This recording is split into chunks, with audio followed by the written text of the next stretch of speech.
Сәлем достар, бүгін бізде CSS-тің екінші сабақ. Біздер алдыңғы сабақта мына заттарды үйрендік: color, font size, селекторларды қарастырдық және де. Енді біздер мына түстерді басқаша жазудың тәсілін қараймыз қазір. Түстер бізде қазір осылай жазылып тұр. Енді мына түстер негізі бұл кәдімгі недегі түстер, өзіміз ағылшын тіліндегі түстер. Енді осыны біздер кәдімгі HTML-дің өзінің несі бар. HTML емес, былай жалпы көптеген программалау тілдерінде қолданатын түс жазу нелері бар. Олар мынандай хэштагпен басталады, содан кейін артында мынандай нелер болады. Мысалы, мынау FF, сосын артында 4.0 болса қызыл болады. Бұл барлығы F болса ақ болады. Сонда барлығы 0 болса қара болады. Енді сіздер қандай жаңағыдай редактор қолдансаңыздар, бір жақсы редакторларда, мысалы мынада түсті өздерінің таңдайтын несі бар. Мына үстіне апарған кезде түсті өзің таңдап аласың. Мына жерде прозрачность бар. Осылай жалпы таңдауға болады түстерді.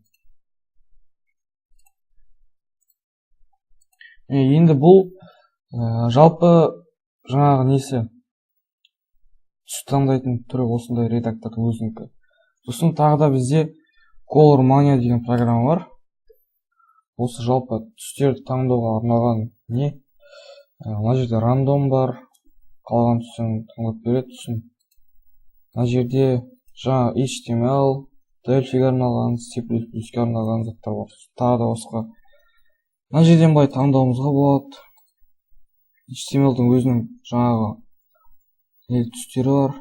HTML-дің өзіне арналған. Сосын мына жерден былай таңдай беруімізге болады. Осы жерден қазір біреуін аламыз, сөйтіп былай жерге салып қоямыз. Сосын бізде түсі өзгереді. Жалпы өте керекті программа. Және де түсті өзгертудің тағы да бір түрі бар. Ол мына жерде көп тұрғандығында RGB деген. Жалпы бұл да дәл сондай қызметті атқарады. Кәдімгі сондай қызметті атқарады.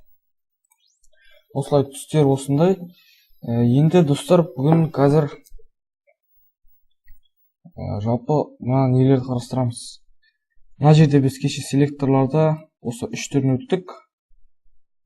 Енді бұл жерде біздер жаңағы тегімен жазуымызға болады. Жаңа ұрпағымен ба, қалай солай жазуымызға болады. Мынаны кетіп тастайық. Мынаны да алып тастайық. Енді мына жерде қазір көріп тұрсыздар, ең бірінші бізде HTML тег тұр. Оның ішінде body және head деген тұр. Жалпы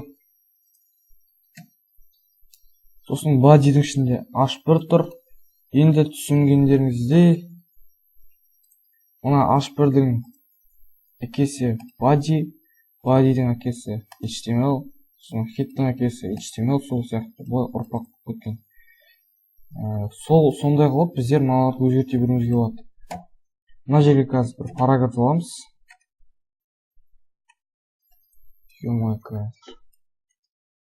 Параграф. Енді мынаның ішіне бір зат жазамыз.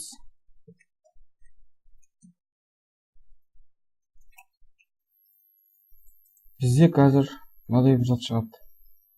Осы екеуін де бірдей алатын болсақ, жаңағы свойстволарын нелерін бәрін бірдей алатын болсақ, онда біздер мына бір-бірлеп жазатын едік.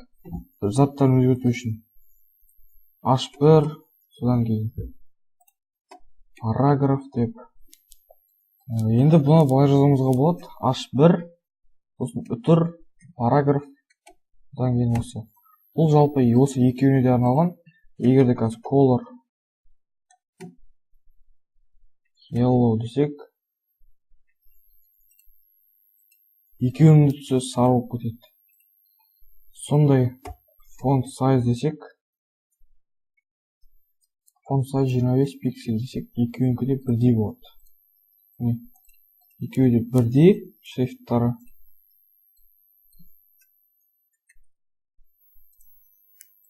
Осылай.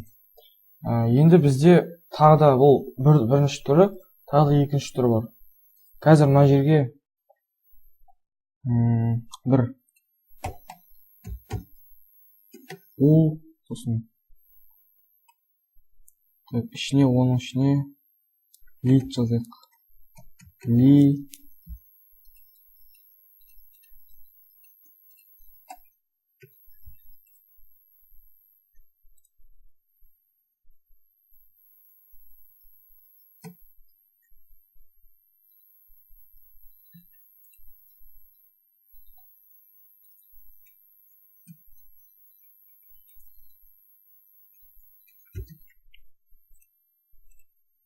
Не осындай зат шықты. Енді осыны біздер мына өзінің әкелері десек те болады. Осы әкелері арқылы өзгертуімізге болады.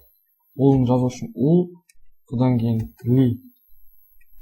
Бұл енді бізде бірінші осы HTML-дің ішінен олды іздейді, одан кейін оның олы лид іздейді.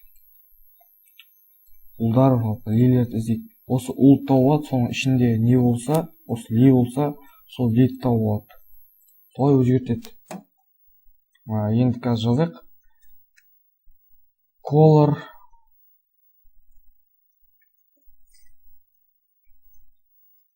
green. Астына тағы да біреуін жазайық. Ол, сосын ли. Так, ішіне жазамыз. Жалпы осылап жазамыз. Енді астына жазамыз. Бірінші бізде әкесі ол дейміз, сосын ли жазамыз. Одан кейін мынаны басқаша аламыз. Так, түсін жібертеміз. Pink. Бұл енді жаңағы өзінің ұрпағымен өзгерту. Мына жерде бірінші ол тегі, екінші ол тегі. Бұл да дәл сондай. Бірінші HTML ішінен олды іздейді. Одан кейін олдың ішінен ли тегтерін іздейді. Сосын оның жаңағы несін мәнін өзгертеді. Color pink. Осылай. Енді жаңа заттарды үйренейік біздер. Так. Мына керек емес. Мына керек емес. Біздер HTML-ді былай тегті ішіне Alignment Center деп өзгертеміз. Right, left деп. Енді жалпы бұны CSS-де өзгертуге болады. Қазір қарайық. Мына жерде тұр. Енді бұны ортаға келіп қою үшін біздер былай жазамыз. H1 бірінші, сосын H1 text Alignment Center. Ортасында тұр. Сол сияқты. Right.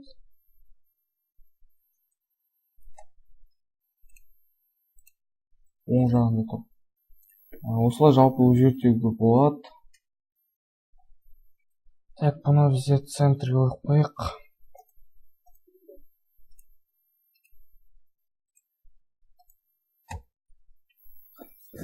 Келесі енді не бар?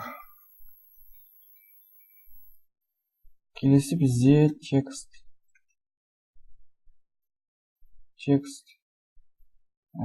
Жалпы decoration деген бар. Decoration underline десек, астынан сық болады. Overline десек, үстінен сық болады.